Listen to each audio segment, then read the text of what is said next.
हमारे ग्रामीण ग्राम पंचायत से आए हुए सभी हमारे सचिव महोदय और पंचायत सहायक और सभी एडीओ साहिबान, और विशेष रूप से इस प्रशिक्षण को जो हमारे ग्रामीण क्षेत्र में जो डिजिटल लाइब्रेरी है, 104 डिजिटल लाइब्रेरी जो ग्रामीण अंचलों में हमारे यहाँ स्थापित हुई है, वो हमारे प्रदेश और भारत सरकार के संयुक्त प्रयासों से और हमारे जिला प्रशासन के अथक प्रयासों से हमारे 104 डिजिटल लाइब्रेरी का स्थापना पूरी हो चुकी है और ग्रामीण अंचल में इसको लेकर बहुत उत्साह है। कई पत्रकार बंधुओं ने भी इस बारे में जानकारी हासिल की है।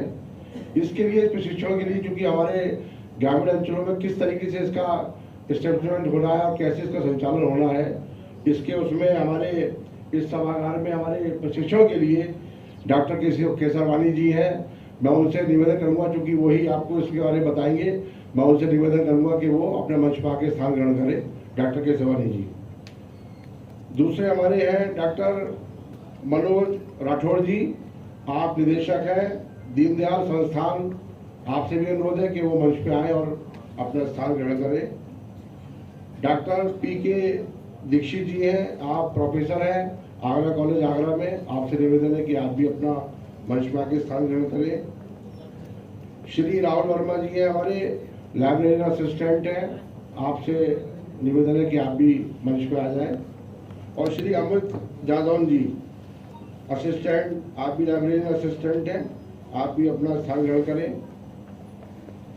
और चूंकि जिला पंचायत राजाधिकारी महोदय को यहाँ हमारे बीच में आना था, लेकिन वो किसी अति व्यवस्था के कारण अभी नहीं आ पाए हैं, तो इसका संचालन के लिए मुझसे कहा गया। तो सभी लोग अब बहुत गंभीरता के साथ इस बार का संचालन और इसका क्या इसकी गतिविधि है इसके बारे में जानकारी करेंगे। मैं इसके लिए आगे के लिए श्री केसरवानी जी से, डॉक्टर केसरवानी जी से अनुरोध करूँगा कि हमारे सभी जो ग्रामीण से जो लोग आए हैं जो इसका संचालन करेंगे और कराएंगे, उनको अच्छी तरह अपनी जानकारी दें। डॉक्टर केसरवानी जी।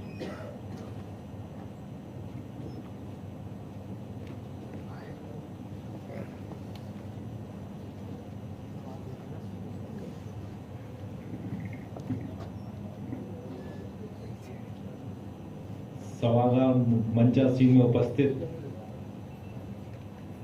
सभी हमारे सम्मानित साथी सदस्य एवं सभागार में उपस्थित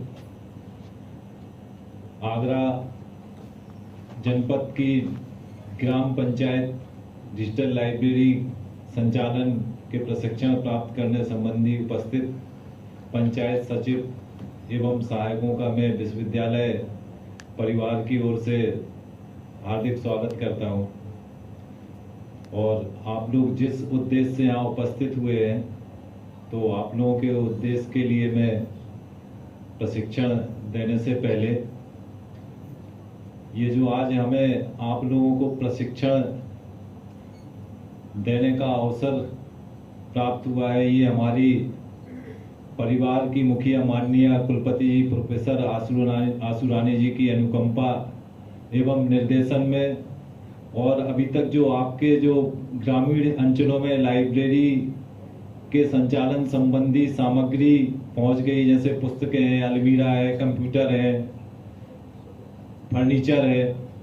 अब आपको अपने ग्रामीण अंचल में उन लाइब्रेरीज को यहाँ से प्रशिक्षण करने के उपरांत अपनी सेवाएं कैसे देना है, उन सेवाओं को देने से पहले हमें उपयोगकर्ता तक हम जो भी सूचना सामग्री उसको उपलब्ध कराएंगे, उसको उपलब्ध कराने से पहले हमें जो भी हमारे पास डॉक्यूमेंट्स होते हैं, चूंकि हम लोग सब प्रोफेशनल्स हैं लाइब्रेरी साइंस के, तो ये हम लोग जानते हैं कि ये डॉक्यूमेंट्स का एक ट्रीटमेंट होता है, उपचार, कि उसको पहले प्रिपेयर किया जाता है, तब कहीं जाके यूजर को उपयोग के लिए उपलब्ध करा पाते हैं। तो जैसा कि हमें लगता है आप लोग सभी लोग जो भी यहाँ पे उपस्थित हुए अपने जिला पंचायत आगरा के अंतर्गत आने वाली 104 जनपद की जो शासन से निदेशालय पंचायती राज लखनऊ के माध्यम से जो एक शासन ने एक गांव में लाइब्रेरी को स्थापित किया है। और अगर लाइब्रेरी को कहा जाए तो लाइब्रेरी एक किसी भी संस्थान की रीढ़ की हड्डी या हृदय कहा जाता है। तो चूंकि अब आप लोगों के सभी लोगों की लाइब्रेरी में हमें लगता है कि बुक्स, अलमीरा, कंप्यूटर्स, फर्नीचर, सारी सभी चीजें पहुंच गई हैं। अब जैसे हमारे पास बुक्स पहुंच गई हैं तो बुक्स को सबसे पहले हमें क्या करना होता है कि उसका लेखा जोखा तैयार करके रखना होता है। उन बुक्स को हमें कैसे तैयार करना है, एक उसका जैसे कहते हैं कि एक परिवार में कोई नया सदस्य आता है तो उसका नामकरण होता है, तो ऐसे हमारे पास जो भी डॉक्यूमेंट्स होते हैं, डॉक्यूमेंट्स कई प्रकार के होते हैं। पुस्तक भी होती है, पत्रिकाएं भी होती हैं, मैगजीन्स भी होती हैं, न्यूज़पेपर भी होते हैं, रेफरेंस बुक भी होती है, रेयर बुक्स भी होती है। ये तो बहुत काफी चीज होती है, पेटेंट्स वगैरह होती है। लेकिन हमारे पास ग्रामीण लाइब्रेरी में क्या है, एक तो संसाधन सीमित है और स्पेस सीमित है कि हमें ज्यादा से ज्यादा हमें एक कमरे के अंदर अपनी लाइब्रेरी स्थापित भी करना है। हमारे पास जो उपकरण है, संसाधन है, जो इक्विपमेंट है, सारे के सारे वहां में अरेंज करना है और हमें साथ में उसी में अपने यूजर को बैठ के अध्ययन करने की सुविधा भी देना है। तो हमारी समझ से ज्यादा ग्रामीण लाइब्रेरी में, पंचायत में हमें ज्यादा से ज्यादा 10 बाई 10 या 10 बाई 15 से अधिक का रूम नहीं मिला होगा और ना ही मिल पाएगा हमें लगता है। तो अब इस कंडीशन में जब जैसे हमारे पास लगभग आप सभी लोगों के पास जो अभी तक हम लोगों ने जो बुक सिलेक्ट की थी, एक गाइडलाइन थी शासन की, तो उसके अनुसार जैसे सब्जेक्टिव भी है, कॉम्पिटिटिव भी है। हमारा एक national book trust of India Delhi में इनकी बुक्स होती है, जिसमें हमारे धार्मिक भी होती हैं, हमारे जो भी क्रांतिकारी हैं उनकी है। तो ऐसी बहुत सी बुक्स होती हैं। तो इन सारी बुक्स को अब हमें करना क्या है कि सबसे पहले हमारे पास बुक्स आ गई तो हमें उनका पहले एक रिकॉर्ड रखना है। तो इसका एक एक्सेशन रजिस्टर होता है और ये एक्सेशन रजिस्टर जो होता है, एक्सेशन रजिस्टर में उसमें स्पष्ट एक स्टेप बाय स्टेप कॉलम दिया होता है। तो चूंकि इसमें पीपीटी के माध्यम से हम आपको ये बताते हैं,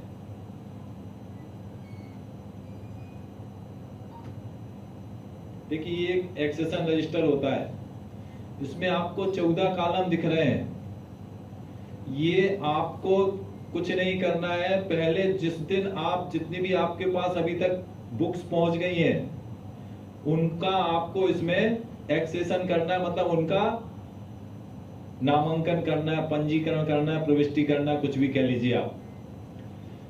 जब आप उसमें स्टार्ट करेंगे कि चूंकि आपके पास ये बुक्स वगैरह पहले से पहुंच गई हैं, जिस सप्लायर ने दी होगी बिल पहले से पहुंच गए होंगे, चूंकि अब हम जाके ये हमें प्रोसेस करते करते लगभग और टाइम लगेगा, 8 दिन 15 दिन कंप्लीट करते करते हो सकता है 1 महीना भी लग जाए, ठीक है ना। तो इस कंडीशन में हमें कुछ नहीं करना, स्टेप बाय स्टेप दिएगी। अगर बिल डेट पुरानी है तो हम वो डेट नहीं डालेंगे, हम एक्सेशन का किस डेट में करना है, आज की डेट में। तो पहला कॉलम है हमारा डेट का, दूसरा कॉलम हमारा दे रहा है एक्सेशन नंबर। ये एक्सेशन नंबर हमारा एक सीक्वेंशियल न्यूमेरिकल होता है, एक के बाद एक। अगर किसी बुक्स के हमारे पास 2 कॉपी आई हैं तो हर एक का एक्सेशन नंबर अलग होगा। जैसे पहले का 001 होगा, दूसरी कॉपी का 002 होगा। उसके बाद अगला नेक्स्ट कॉलम आता है लेखक का, ऑथर्स। इसमें हम लेखक की जानकारी, चूंकि इसमें हमारे कॉलम भी बड़े छोटे छोटे होते हैं तो हमें बड़ी छोटी राइटिंग में भरना है। और इसमें जो कि हम लोग इसके लाइब्रेरी साइंस के प्रोफेशनल है तो हम लोगों को ये बताया जाता है कि हम लेखक के नाम को सरनेम कामा फुलनेम से लेंगे, ठीक है ना। इसमें कभी भी मतलब जैसे लेखक के नाम के आगे डॉक्टर लगा है, प्रोफेसर लगा है, श्री लगा है, श्रीमती लगा है, इन चीजों को संबोधन सूचक शब्द को हम उसमें ऐड नहीं करते, सिर्फ हम लेते हैं सरनेम फुलनेम। इसके बाद नेक्स्ट कॉलम आपका आता है टाइटल का। ये जो भी बुक का टाइटल दिया है, क्योंकि कॉलम बड़े छोटे छोटे हैं, टाइटल भी हम छोटी राइटिंग में, सुंदर राइटिंग में की, जिसमें हमारा टाइटल भी कई कई बुक्स के टाइटल बड़े होते हैं, क्योंकि हमारा सबसे लेखा जोखा का मूल रजिस्टर जो भी हमारे पास डॉक्यूमेंट्स है बुक्स का पूरा रिकॉर्ड इसमें होता है। अब इसके बाद अगला कॉलम आता है एडिशन। एडिशन कहलाता है संस्करण। मान लीजिए कोई बुक्स आज से 15 साल पहले छपी थी फर्स्ट एडिशन, और बीच में छपते छपते भी उसका कोई तीसरा या चौथा संस्करण आ गया, तो उसमें में जो बुक्स का ईयर का एडिशन दिया हुआ वो देना होता है। इसके बाद आपका अगला कॉलम आता है पब्लिशर प्लेस एंड नेम। इसमें उसके पब्लिशर प्रकाशक का स्थान का नाम क्या है, शहर का नाम, कामा, और जो भी पब्लिशर का नाम दिया होगा शार्ट में उसको लिख देंगे। अगला कॉलम आपको दिख रहा है उसमें पब्लिकेशन ईयर, कि जिस ईयर में लेटेस्ट, कभी कभी बुक्स हमारे पास रीप्रिंट की भी आती हैं, जो रीप्रिंट्स का अगर उसमें ईयर दिया होगा, जैसे भी हमने आपको बताया कि कोई अगर पहला एडिशन उसका 1990 में छपा था और उसका तीसरा संस्करण छपा हुआ 1922 में, 2022 में, सॉरी, ठीक है ना, तो हम जो लेटेस्ट ईयर है वो देंगे। इसके बाद आपको अगला कॉलम दिख रहा है पेजेस। इसमें जो पेजेस होते हैं हमारे, अगर क्लियर कट पेजेस दिए हैं टोटल वो दे देते हैं। कई कई बुक्स में हमें आपको क्या मिलेगा कि पार्ट में अलग अलग पार्ट के दिए हुए हैं, तो इस कंडीशन में इतने से कॉलम में सारे पेजेस नहीं आते हैं, तो उस कंडीशन में हम यूज करते हैं, एक टर्म होती है बीपी। बीपी का मतलब होता है वेरियस पेजेस। फिर उसके बाद अगला कॉलम आपको दिख रहा है वॉल्यूम का। कई बुक्स वॉल्यूम में होती है कि कोई बुक्स 1 वॉल्यूम की तो उसमें कोई आवश्यकता नहीं, 2 वॉल्यूम में, 3 वॉल्यूम में है, तो प्रत्येक वॉल्यूम का टाइटल भी अलग होगा। वॉल्यूम टाइटल जो होता है तो उसके साथ उसकी वॉल्यूम की संख्या वॉल्यूम 1, वॉल्यूम 2, वॉल्यूम 3 जैसे आप जैसे भी एक्सेशन करते गए। इसके बाद आपको दिख रहा है अगला कॉलम किसका, सोर्सेस का, जो आपको सोर्सेस दे रहा है कि आपको ये कहां से प्राप्त हुआ। अब इसके लिए प्राप्ति के लिए एक तो हमने सब्सक्राइब किया, जो भी पब्लिशर था उसके पब्लिशर को नाम को डाल दिया। कभी कभी क्या हम बुक्स लाइब्रेरी में एक तो क्रय भी की जाती है और डोनेटेड भी मिलती है। किसी ने आए लाइब्रेरी में हमें बुक्स गिफ्ट कर दी, तो जिसने भी हमें गिफ्ट किए तो सोर्स में उसका नाम हमें देना होता है। अगर क्रय की है तो जो भी पब्लिशर ने दी है उसका नाम, पता। अगर किसी ने भेंट स्वरूप उपहार में दी हुई है तो उसके नाम और पता, उसको सावधानी से, कॉलम बड़े छोटे छोटे होते हैं। इसके बाद आपका दे रहा है अगला कॉलम कास्ट का, उसमें आपकी जो भी कास्ट है वो हम डाल देंगे।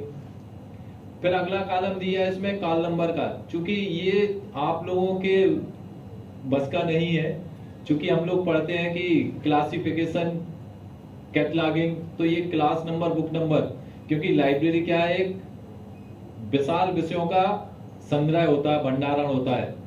कि अब हम लोग को, जैसा भी हम आप लोगों को भी ये ट्रेनिंग देने के बाद लाइब्रेरी विजिट कराएंगे तो दिखाएंगे कि हमारे पास A to Z सब्जेक्ट्स की बुक्स कैसे अरेंज है। तो हमारे पास एक क्लासिफिकेशन स्कीम होती है, उस क्लासिफिकेशन स्कीम के अकॉर्डिंग हमें सारा के सारा क्लास नंबर के अकॉर्डिंग हम बुक्स अरेंज कर देते हैं जो यूजर आता है। चूंकि अभी आप लोगों के साथ समस्या ये नहीं है, आप लोगों के साथ ले दे के 4-6 अलमीरा मिले होंगे, ठीक है ना। और आपकी जो बुक्स है कंपटीशन की कैसे अरेंज करना वो भी हम बता देंगे। अब ये इसके बाद अगला कॉलम आता है, आपको दे रहा है बिल नंबर एंड डेट। देखिए, चूंकि अभी हमने आपसे क्या बोला था कि जिस डेट में हम एंट्री कर रहे हैं तो पहला डेट का कॉलम तो हमने वहां दे दिया।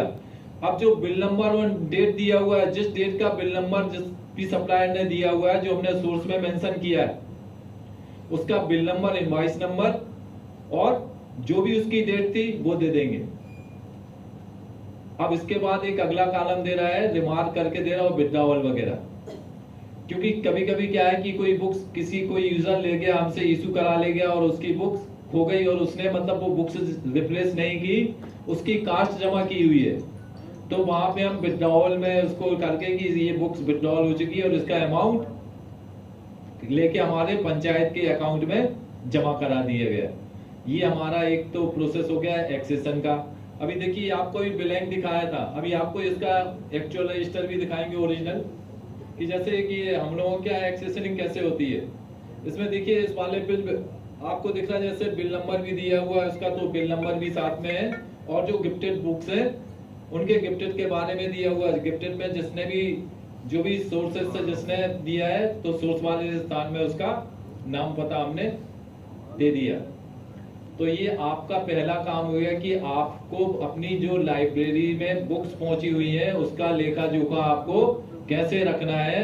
ये एक्सेशन रजिस्टर आपको स्टेशनरी की दुकान में बड़ी आसानी से एक्सेशन रजिस्टर के नाम से मिल जाते हैं, ठीक है ना। अब इसके बाद आपका अगला ये आ गया कि अब आपको लाइब्रेरी में जो भी आपके पंचायत में है कि भाई उनको मेंबरशिप देना, तो एक मेंबरशिप का रजिस्टर का फॉर्मेट होता है, आप अपने स्वयं इस आधार पे तैयार करके बना सकते हैं आपने कितने मेंबर तैयार किए, ठीक है ना। तो एक ये भरा हुआ कॉलम है।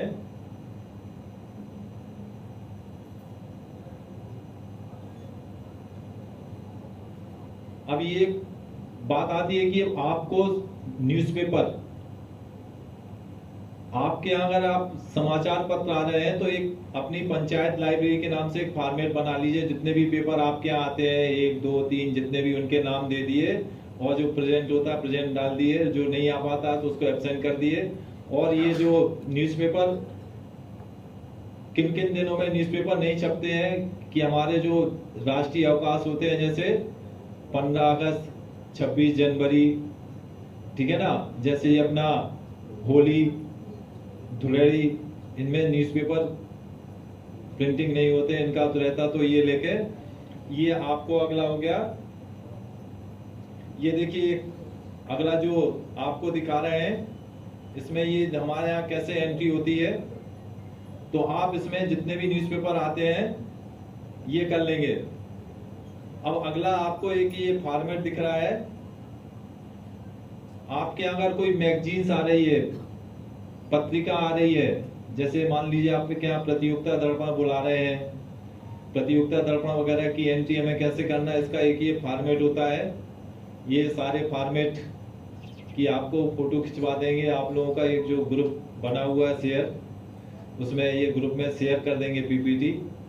तो ये आपकी मतलब आपको इतना मेंटेन करना है आपकी, क्योंकि जो हमारी ग्राम पंचायत डिजिटल लाइब्रेरी है, ये तो हो गया हमारा कि अपन ने इसका ये लेखा जोखा तैयार कर लिया, आपने बुक्स का तैयार कर लिया, आपने न्यूज़पेपर का कर लिया, आपने अपनी मैगजीन्स पत्रिकाओं का कर लिया। अब इसमें जब हम यूज करते हैं तो आपको इसमें मोहर भी बनवाना पड़ती है, रबर स्टैम्प मोहर बनवाना होगी। तो चूंकि उसकी हम आपको अभी उसमें लाइब्रेरी जब विजिट कराने ले चलेंगे तो उसकी हम आपको कुछ दे देंगे। जैसे आपको एक्सेशन करना है तो आप अपने नाम की एक रबर स्टैम्प बनवा लीजिए। रबर स्टैम्प में अपनी पंचायत लाइब्रेरी का नाम दे दीजिए, उसमें एक्सेशन नंबर और जो नंबर है उसमें डाल दीजिए। ये टाइटल पेज के पीछे लगाना है बुक्स के आपको। और आपको टाइटल पेज के अलावा अपनी लाइब्रेरी का एक सीक्रेट पेज बना के रखना है। क्योंकि कभी कभी क्या होता है कि टाइटल पेज बुक्स में सबसे आगे होता है और बार बार वो बुक्स किसी को यूजर को ले जाने में, इशू करने में, पढ़ने में वो फट जाता है। तो उसका एक्सेशन नंबर हम कैसे पकड़ सकते हैं? तो वो सीक्रेट पेज कहीं भी बीच में, जैसे मान लीजिए आपने 50 पेज पे रख लिया, 60 पे नंबर पेज पे डिसाइड कर लिया, तो वो आपको मालूम होगा कि बाई चांस भविष्य में कभी इसका एक्सेशन नंबर हमसे मिसिंग हो गया तो हम उसको कैसे वो करेंगे। दूसरी चीज ये आती है कि एक चीज बात आती है कि लाइब्रेरी में बहुत से प्रकार के यूजर आते हैं। बहुत से तो मतलब ये कि लाइब्रेरी में सहयोग करते हैं, बहुत से आते हैं कि बुक्स फाड़ने के हिसाब से आते हैं या उसको गोल कर दिए। तो उसमें एक हमेशा आप अपने माइंड में एक रूल्स रखिए दिमाग में, एक जीएफआर, आपने जीएफआर का नाम सुना होगा जिसको हम बोलते हैं जनरल फाइनेंशियल रूल्स।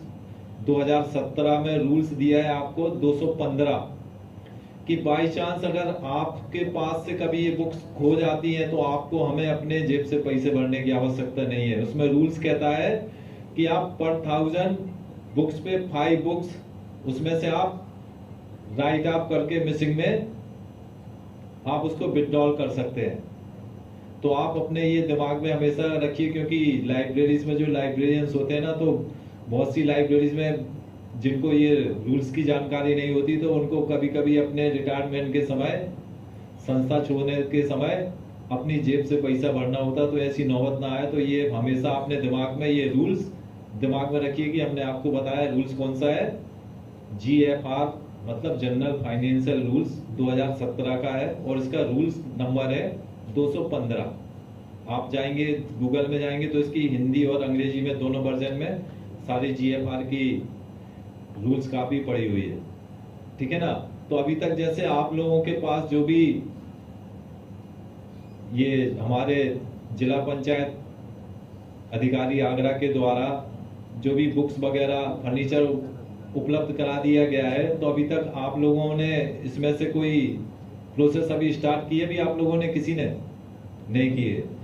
तो चलिए ये आपको अभी ये दे दिया। अभी तो ये हो गया कि हमारे पास अभी फिजिकल सामग्री मिली है, क्योंकि हमें शासन ने किस नाम से लाइब्रेरी की स्थापना की है? ग्राम पंचायत डिजिटल लाइब्रेरी। क्योंकि डिजिटल लाइब्रेरी, ये तो अभी तो फिजिकल मटेरियल दे दिया, और हमारे पास डिजिटल उपयोग के लिए सिर्फ उन्होंने क्या दे दिए? कंप्यूटर्स, ठीक है ना। तो अब कंप्यूटर्स में जब तक डिजिटल लाइब्रेरी हमें कैसे मिलती है? सॉफ्ट वर्जन में मिलती है। आप लोग बहुत सी जगह से, जैसे बहुत से लोग गूगल गुरु में घूमते हैं, तो वहां से डाउनलोड करके अपनी जानकारी कर लेते हैं, ठीक है ना। ये इसमें बेटा ये लिंक किसमें?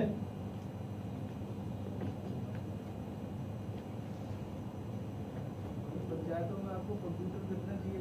एक पंचायत देखिए ये अब आप लोग इसमें सब कुछ आज फ्री पड़ा हुआ है कि आप मतलब ढूंढ के लाके एक जगह इकट्ठा कर सकते हैं। जैसे फॉर एग्जांपल इसमें कुछ नहीं लगा, सिर्फ हमें अपने स्किल की जरूरत है। एक ये स्कूल के नाम पे ये पोर्टल बन गया कि आप अपने स्वयं के स्रोतों से, और इसमें आपका कुछ नहीं खर्च होना, सिर्फ आपको अपने नॉलेज का उपयोग करना है। इस टाइप की आप अपने पंचायत में डिजिटल लाइब्रेरी के नाम पे बना के दे सकते हैं कि जैसे बच्चा आया उसको कैसे करना, उसको बता दिए कि भैया ये पड़ा हुआ है 24/7 बिगर यूजर ID लॉगिन पासवर्ड के। जैसे ये बुक्स के बारे में दिया हुआ है, अभी इसमें आप जैसे सर्च करेंगे ना तो NCERT की सारी बुक्स है।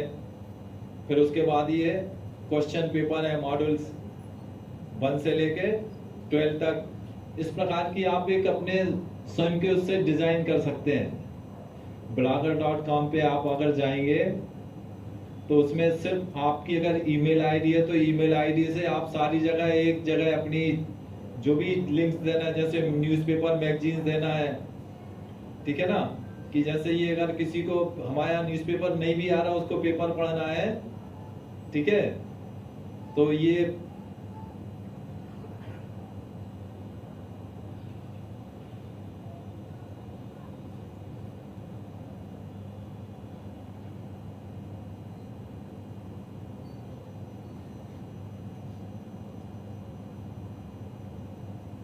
इसमें जैसे आप रिलीजियस बुक के लिए आते हैं, ये क्वेश्चन पेपर है, यहां से सीधा आपने एक जगह कंपाइल कर दिया,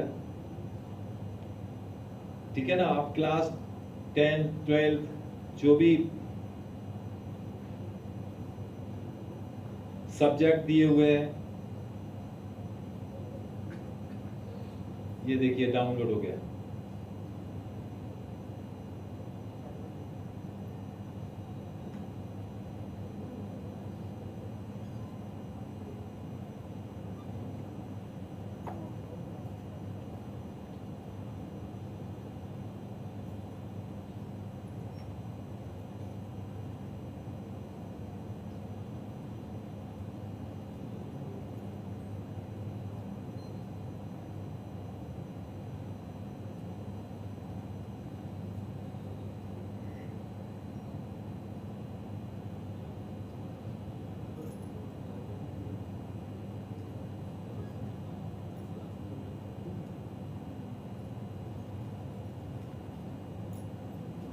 ये सारे के सारे पेपर ओपन होते जाएंगे, ठीक है ना। तो ये मतलब डिजिटल का ये आप लोग बैठे बैठे नई जनरेशन है वो तो तैयार कर सकती है, ठीक है ना। तो ये एक डिजिटल लाइब्रेरी का गवर्नमेंट ने अभी तक आपको दिया नहीं कि डिजिटल लाइब्रेरी के नाम से अपना आप एक स्वयं का पोर्टल बना के अपने नाम से, जैसे ये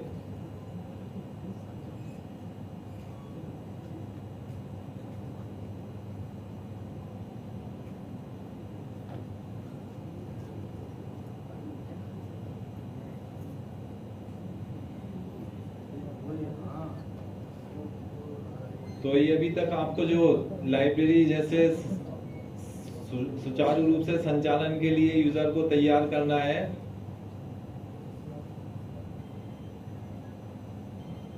इसमें अभी तक आप लोगों को जो बताया है इसमें कोई आपको परेशानी, क्वेश्चन?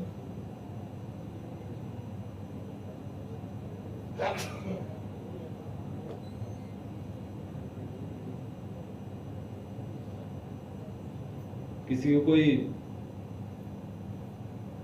दिमाग में कोई अभी तक जो बताया, अब चल के आप लोगों को फिजिकली सामने लाइब्रेरी है हमारी, आपको कैसे अरेंज करना है ये अभी यहाँ तो आपको यहाँ से एक लेक्चर के रूप में दे दिया। अब प्रैक्टिकली हम आपको वहाँ दिखा देते हैं। अगर किसी के क्वेश्चन हो तो पता नहीं, तो फिर आगे लाइब्रेरी चला जाए फिर। हाँ, देखिए बाइंडिंग के लिए न्यू बुक्स हैं, अगर बाइंडिंग करा ले आप तो बड़ी अच्छी चीज़ है, लेकिन आप देखिए कि कितने हम आपसे क्या कह रहे हैं कि हमारे आपके पास बजट भी सीमित है, संसाधन भी सीमित है, स्पेस भी सीमित है, तो बाइंडिंग कराने के लिए, ठीक है ना, ये जब तक अभी नई बुक्स हैं बिगर बाइंडिंग के यूज हो रही है तो उनको यूज करिए, और जब बाइंडिंग की स्थिति में आए,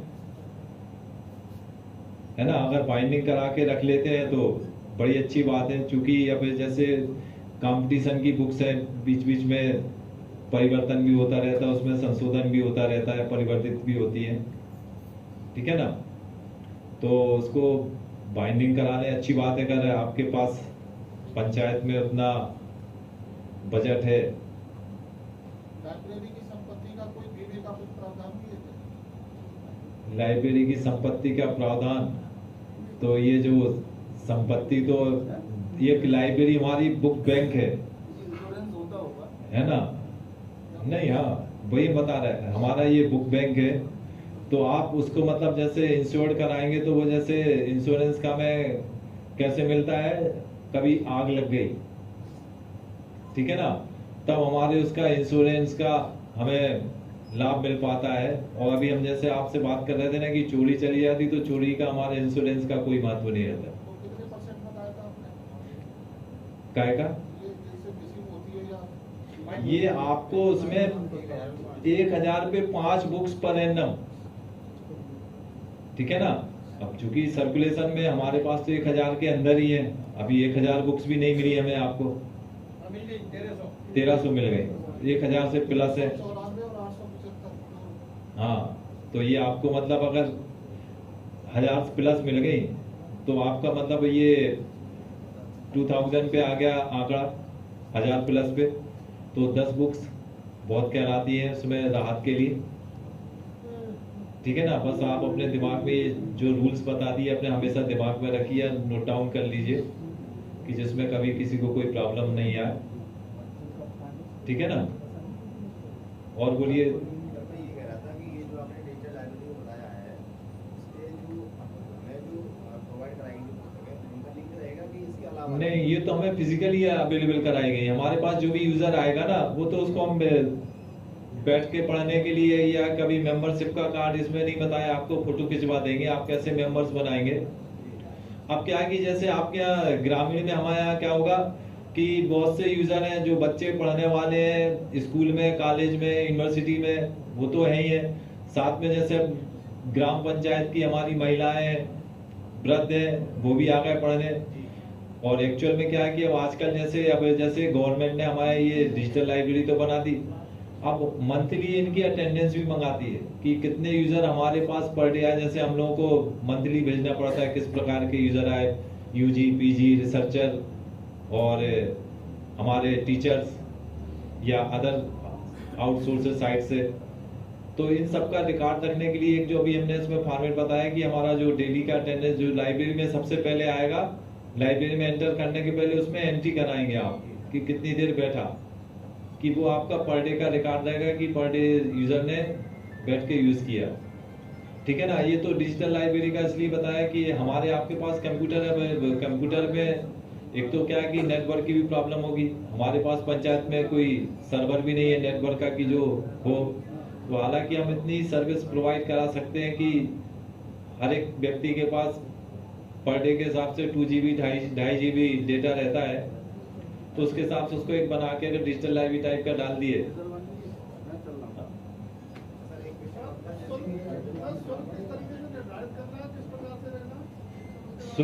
शुल्क के लिए देखिए, आप अपनी जो सारी आपके जो जिला पंचायत राज अधिकारी है ना, ये डिसाइड नहीं डिपेंड अपने से मत करिए, क्योंकि सारी एक जनपद आगरा जनपद की है। तो एक कोई डिसाइड कर लीजिए, मोनोपोली बना लीजिए, या इनसे डिस्कशन करके एक मतलब नियमावली बना लीजिए कि जो कि हमारी जितनी भी जनपद है 104 सारी जगह एक ही कितनी मेंबरशिप फी होगी, कितनी बुक्स अगर यूजर के द्वारा खो गई है उससे हमें किस आधार पे कितना आधार पे लेना है। ठीक है ना। कीमत बुक्स की, हाँ वही हम आपको बता रहे हैं कि जैसे अब हमारे यहाँ एक प्रावधान है, अगर कोई बुक्स 2000 की है, उस समय कीमत थी उसकी 500 रुपए, तो उसमें मतलब 30% अगर मार्केट में अवेलेबल नहीं है वो बुक्स, तो 30% एक्स्ट्रा अमाउंट लेके, ठीक है ना, और उसमें जो भी पेनाल्टी होती है। तो ये सारी चीजें एक आप लोगों को पंचायत जो आपकी जितनी भी ग्राम पंचायत की डिजिटल लाइब्रेरी है, हम अलग अलग तो कर नहीं सकते क्योंकि सारा हमारा क्राइटेरिया एक ही है ना। तो उसके आधार पे एक नियमावली तैयार कर लीजिए, नहीं तो आपके जो जारी नहीं होगी तो हमें इनसे आपकी जो मुख्य विकास अधिकारी है CDO मैम, या आपके जो मनीष कुमार जी हैं जिला पंचायत अधिकारी मनीष कुमार जी हैं, इनके साथ हाँ डायरेक्टेड, हाँ जो आपका निदेशालय है पंचायती राज लखनऊ है ना, या तो ये बात सही कह रहे हैं कि सारा यूपी भर के लिए एक साथ है ना, तो ये कि इसका तैयार करवा ली जाए नियमावली। हाँ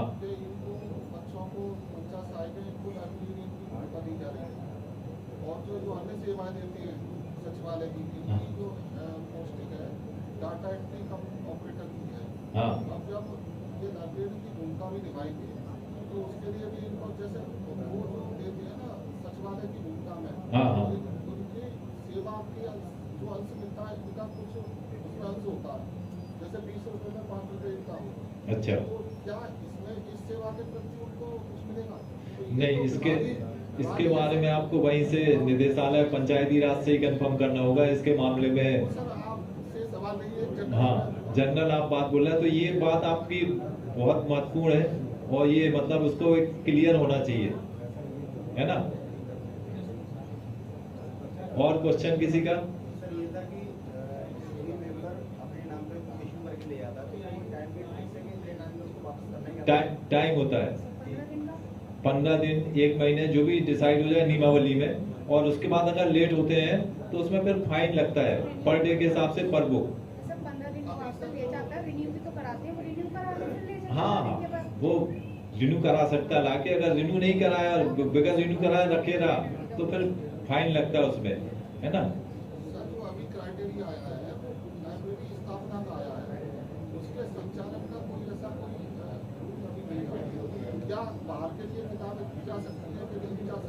नहीं देखिए, लाइब्रेरी है जो हमारे पंचायत में जितने भी मेंबर्स हैं, तो अगर हमारे पंचायत के ग्रामीण क्षेत्र के हमारे पंचायत के व्यक्ति हैं तो उनको हमें मेंबरशिप देके उनको हम लाइब्रेरी में मतलब संचालन में तो ये आता है कि हमें सर्कुलेशन करना होगा। नहीं क्राइटेरिया संचालन करना तो लाइब्रेरी तो उपयोग के लिए है ना, कि अब कोई बच्चा मान लो लाइब्रेरी बैठ के पढ़ा रहा, कोई नहीं पढ़ पा रहा, इशू करा के ले गया, तो ये फैसिलिटी तो हमें देनी ही होगी, ये तो हमारा एक अहम पार्ट है इसका, है ना। जैसा कि अभी साहब ने कहा कि लाइब्रेरी की जिम्मेदारी पंचायत को दी जाएगी, वो बैठेंगे, बहुत से सारे ऐसे कार्य हैं जो कुछ क्षेत्र में जाकर करने होते हैं, तब इनके स्कूल देखेगा ये आपकी जो भी पंचायत जो प्रधान है या पंचायत सचिव है, इनसे आप मतलब स्वाभाविक है कि ये पता पड़ा कि पंचायत सहायक को भेज दिया, ठीक है ना। अब लाइब्रेरी एक सचिव का सर 5-5 6 पंचायतें हैं। हाँ, तो कैसे 5-5 6 सवाल नहीं उठता। बिल्कुल बिल्कुल, बहुत प्रॉब्लम है कि मान लीजिए एक अगर 6 पंचायत हैं तो 6 के 6 फील्ड में होंगे। बिल्कुल। तो किसी एक ही जगह जा सकते हैं। समस्या ये सारी समस्या ये जो है ना, आप इनको अपने सीडीओ एक्चुअली सर दिवेश जी के जो सवाल उठ रहे हैं वो क्या है, यहाँ के पेरेंट्स से उसका संबंध नहीं है, वही हम बोल रहे हैं, है ना। वो थोड़ा विवादित। चलिए, और किसी की कोई क्वेश्चन नहीं तो मैं अपने प्रोफेसर पीके दीक्षित जी से आग्रह करूंगा कि अपना अभी वो वर्षों का लगभग 25 साल का अनुभव है और आप आगरा कॉलेज में प्रोफेसर है लाइब्रेरी इंफॉर्मेशन साइंस के और लाइब्रेरियन भी है, ठीक है ना। तो मैं प्रोफेसर पीके दीक्षित जी से आग्रह करूंगा कि आप प्रतिभागियों को अपने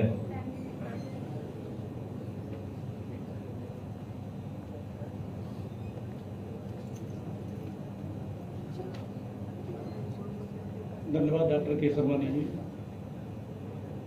जैसा कि यहाँ अवगत हुए कि पंचायती राज निदेशालय उत्तर प्रदेश द्वारा इस तरह की जो ग्रामीण अंचल में जो हमारी ग्राम पंचायतें हैं इनमें लाइब्रेरियों का जो है एस्टेब्लिश की जा रही हैं, और उसके एस्टेब्लिशमेंट में जैसे किताबें एडीओ महोदय ने बताया कि 875 और 1300 समथिंग किताबें इन लोगों को दी गई। 194 और 875। हाँ, तो उसके कैसे कैसे इनको फिलहाल एस्टेब्लिशमेंट उसका करना है, कैसे उनकी रिकॉर्ड्स को उसको रखना है, मेरे ख्याल से अभी तक यहाँ तक की बात हुई है। और दूसरी चीज़ ये है कि जो लाइब्रेरी का जो परिचालन है, जो कंडक्शन है, वो किस तरह से इनका होगा, किस तरह से किताबें देंगे या किस तरह से इश्यू करनी है। अच्छा, डिफरेंट टाइप का उसमें लिटरेचर होगा, मेरे ख्याल से रिलीजियस भी होगा और कॉमिक्स वगैरह उस तरह के फिक्शंस वगैरह भी होंगे जो रीडिंग हैबिट को जो है आगे बढ़ाएंगे बच्चों के लिए। कॉम्पिटिटिव बुक्स भी होंगी, मेरे ख्याल से एग्रीकल्चर से रिलेटेड भी कुछ मटेरियल होगा, क्योंकि ग्राम पंचायत की लाइब्रेरी है, किसान भी होते हैं, किसानों से संबंधित भी उसमें मेरे ख्याल से होना चाहिए।